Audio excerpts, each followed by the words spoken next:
Honourable lordship ये दूसरी जमानत का आवेदन है। प्रथम जमानत आवेदन पर इस आधार पर निर्णय किया गया था कि डीएनए रिपोर्ट पॉजिटिव आई थी, लेकिन उस समय माननीय न्यायालय के समक्ष उन तथ्यों को प्रदर्शित नहीं किया गया। मैं माननीय न्यायालय की अनुमति से चाहूंगा कि कुछ तथ्य मैं माननीय न्यायालय के समक्ष रख सकूं। बताएं प्लीज बताएं। मैं माननीय न्यायालय का ध्यान विनम्रतापूर्वक आकृष्ट कराना चाहूंगा। लॉर्डशिप, अगर देखेंगे इस प्रकरण की सबसे ज्यादा मैं जिस इसको विवादास्पद रिपोर्ट मानता हूं वो है शव परीक्षण रिपोर्ट। ऑनरेबल लॉर्डशिप, कृपया कर इस रिपोर्ट पर आप दृष्टिपात करेंगे जी। तो दिनांक 9 आप कहां से बता रहे हैं? सर मैं छिंदवाड़ा से हूं, मेरा नाम पीयूष शर्मा है सर। जी जी जी। लॉर्डशिप, इस मृतिका की पोस्टमार्टम दिनांक 9/4/2021 को 3 डॉक्टरों की टीम द्वारा रात 11:30 बजे की गई। लॉर्डशिप, सबसे पहला प्रश्न उठता है माननीय न्यायालय के समक्ष, माननीय न्यायालय के समक्ष अभियोजन ये बात नहीं बता पाया कि आपको रात 11:30 बजे, जहां पर पर्याप्त रोशनी और पर्याप्त प्रकाश की व्यवस्था उपलब्ध नहीं थी, बिना किसी मजिस्ट्रेट की परमिशन लिए आपने पोस्टमार्टम रिपोर्ट कैसे कंडक्ट की? पहला सवाल मेरा माननीय न्यायालय के समक्ष है। दूसरा लॉर्डशिप, ये कहते हैं अपनी ही इस रिपोर्ट में कि 100% बर्न इंजरी का केस है। लॉर्डशिप, श्रीमान माननीय न्यायालय से मैं इसी परीक्षा का तीसरा नंबर का जो पेज है उस पर आपका ध्यान आकर्षित कराना चाहूंगा।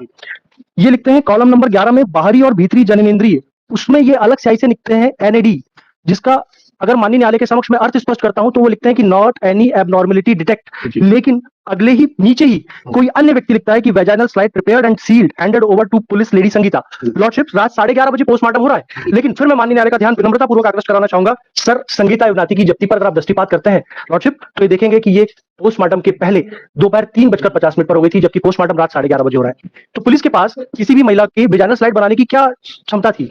माननीय न्यायालय के समक्ष अभियोजन इस बात को स्पष्ट करने में पूर्णतः विफल रहा है कि पोस्टमार्टम तारीख बताइएगा सर 9/4/21 को 3:30 पर वेजाइनल स्लाइड प्रिपेयर कर रहे हैं सर। अच्छा, लेकिन कॉलम नंबर 13 में आप देखेंगे, कॉलम नंबर 13 में नमूना सील की जगह संगीता अंकित है, लेकिन थाने की सील नहीं लगी हुई है।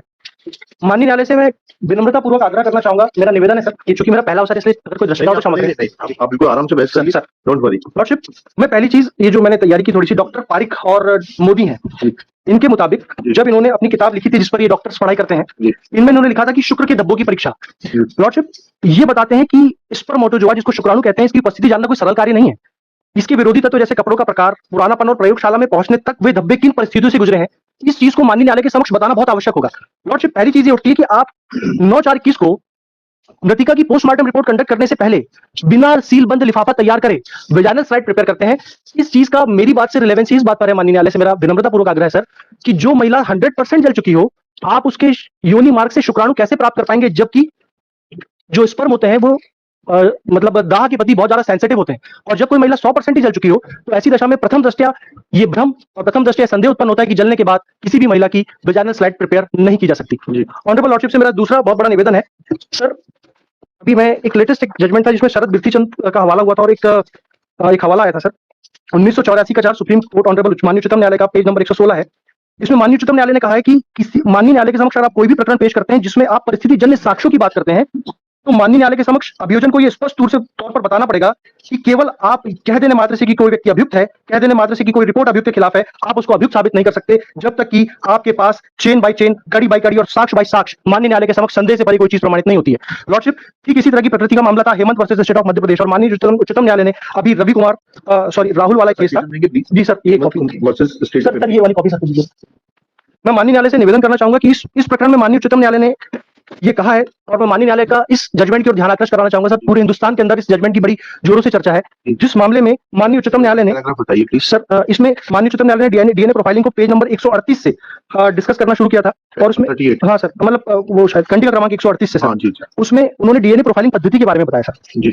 माननीय उच्चतम न्यायालय का ऐसे मामलों के बारे में कहना था कि डीएनए किया जाता है, ये कोई बहुत बड़ी बात नहीं है, लेकिन डीएनए को करने के लिए और माननीय न्यायालय के समक्ष डीएनए की सत्यता को प्रमाणित करने के लिए इसकी आपको सबसे पहले ये बताना पड़ेगा कि जो स्लाइड है, जो नमूना है, उसको विधिवत संरक्षित किया गया, उसको विधिवत लैब तक पहुंचाया गया, क्योंकि डीएनए के ऐसे अणु होते हैं जो शरीर के किसी भी तरल भाग द्वारा गुजरते रहते हैं। इसी तरह डीएनए का पॉजिटिव आ जाना किसी अभियुक्त को दोषी ठहराए जाने के लिए पर्याप्त नहीं होगा जब तक कि ऐसी संपूर्ण परिस्थितियों को माननीय न्यायालय के समक्ष स्पष्ट न कर दिया गया हो। लॉर्डशिप, इस पूरे प्रकरण में जो मैंने माननीय न्यायालय के समक्ष अभी प्रकरण प्रस्तुत किया है, उसमें भी 5 माह के विलंब के बाद ये जो सैंपल था पहुंचाया गया। लॉर्डशिप, इस प्रकरण में ना तो कोई सीलबंद लिफाफा है, और आफ्टर मतलब 4 माह के बाद सर ये इसकी डीएनए सैंपलिंग कराते हैं।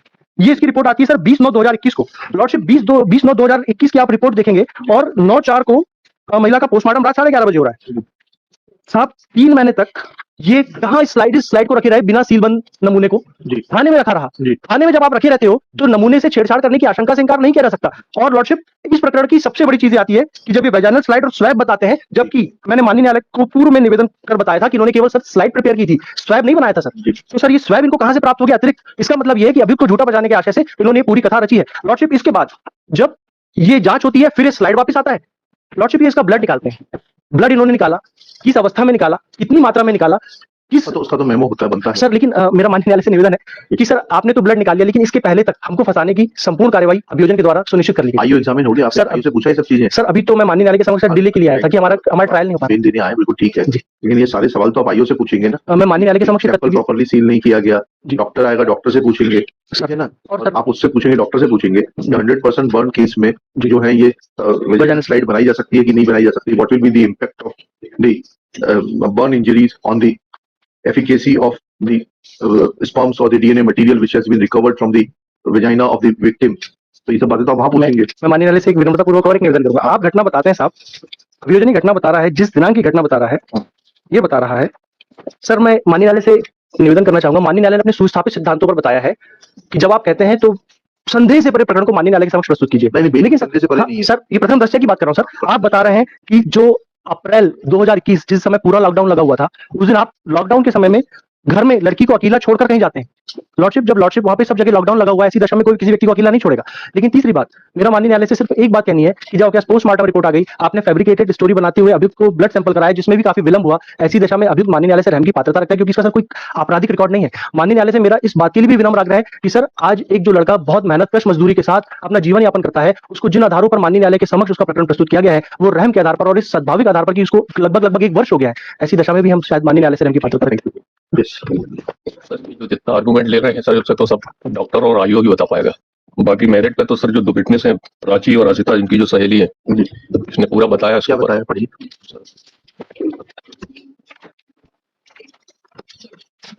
और जो ये डिसीज है sir, aged about 15 years of age. बंद कैसे हो गया था ये? आपने बंद किया था ये? अभी मैंने ऑन किया, बंद कैसे हो गया?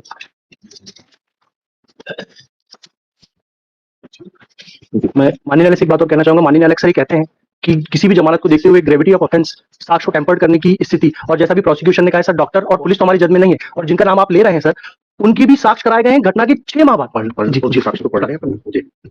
जो रिलेवेंट पोर्शन सर, प्लीज पढ़ सर।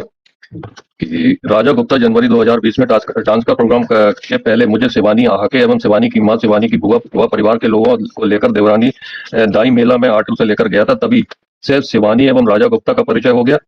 ऑटो राजा गुप्ता के पास है। कक्षा 10वीं पास करने के बाद हम लोग एडमिशन कक्षा 11वीं इसी स्कूल में हो गया था। कक्षा 11वीं में प्राची भी एडमिशन ले ली थी। मैं, प्राची व शिवानी आके तीनों अच्छे दोस्त थे। शिवानी कक्षा 11वीं में बताती थी कि राजा गुप्ता से उसका प्रेम संबंध हो गया है, राजा गुप्ता शादी करेगा।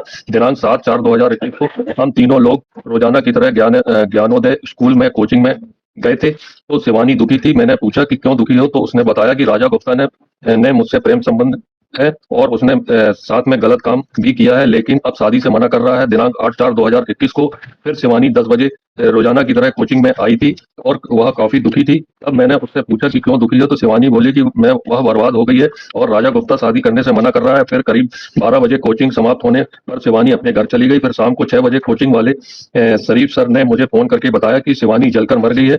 मैंने शिवानी और राजा गुप्ता के प्रेम संबंध की बात पहले भय के कारण किसी को नहीं बताई थी और पहले पुलिस वालों ने भी पूछताछ नहीं किए थे, और जब पुलिस वालों ने मुझसे पूछताछ की तब मैंने शिवानी और राजा गुप्ता के प्रेम संबंध की बात बताई थी। इसी प्रकार सर प्राची का स्टेटमेंट है। लड़की तो माइनर है ना, 15 साल की। और डीएनए रिपोर्ट लिखिएगा। Shri Piyush Sharma, learned council for the applicant Raja Gupta. This is second bail application on behalf of the applicant under section 439 CRPC. Case crime number 222 of 2021 is registered at police station Ramanwada, district Chhindwara, for offence under section 305, 376 within bracket 3, 376 within bracket 2, another bracket small j, 376 within bracket 2, another bracket small n of the Indian Penal Code, section 5(6) of POCSO F, section 31W2 and 32V, 325 of Scheduled Caste and Scheduled Tribes Prevention of Atrocities Act. Full stop. It is submitted that applicant is in custody since 29/10/2021. Next paragraph. Shri Piyush Sharma submits that the whole story of the prosecution is full of improbabilities. Full stop. He submits that postmortem was conducted at 11:30 p.m., which is not permissible without taking consent of the concerned magistrate. Full stop. It is further submitted that there is a mention of preparation of a vaginal slide in the postmortem report, but vaginal slide was seen at 3:30 p.m. was prepared at 3:30 p.m. as is evident from the memorandum prepared in support of preparation of such vaginal slide. Full stop. Shri Sharma further submits that the vaginal slide was kept in open for a long period of 5 months in as much as DNA report is dated 20/9/2021. Full stop. He alleges that this sample was lying with the concerned police station and was not forwarded to the concerned laboratory. Full stop. He further submits that when the deceased died of burn injuries which have been certified to be 100% by the concerned doctor, then with the concerned team of doctors which conducted postmortem, then there was no possibility of survival of DNA material in the sperm which has been allegedly matched with the blood sample of the present applicant. Full stop. Shri Sharma also raises a doubt over the efficacy of sampling methodology and relying on the judgment of Supreme Court in Criminal Appeal number 611 of 2022, Rahul versus State of Delhi, Ministry of Home Affairs and other connected Criminal Appeal number 612-613 of 2022, Ravi Kumar versus State of NCT of Delhi with Criminal Appeal numbers 614-615 of 2022, Vinod alias Chotu versus the State Government of NCT of Delhi Home Affairs. It is submitted that complete sampling methodology has been discussed in para 31 of the said order. Full stop. The Honorable Supreme Court has exhaustively quoted relevant paragraphs from the judgment of another judgment of Supreme Court in Manoj and others versus State of Madhya Pradesh bracket में 2022 bracket close SCC online SC 677, and reading this, it is submitted that there is neither for adherence of the protocol for taking samples for DNA testing, nor there is any material to point out guilt of the present applicant. Full stop. It is submitted that present applicant is a self-employed person. He is young. He is a youth of aged about 21-22 years. He be enlarged on bail. Next paragraph. Shri Ajay Kumar Tamrakar, learned penal lawyer for the state, submit that statements of two of the friends of the deceased Shivani are available on record, namely Prachi and Archita, who have expressed in their statements that deceased was having a filial relationship with the present applicant, who was driving auto at the relevant point of time, which they used to engage to travel up to their school. Next, it is submitted that deceased had confided in them that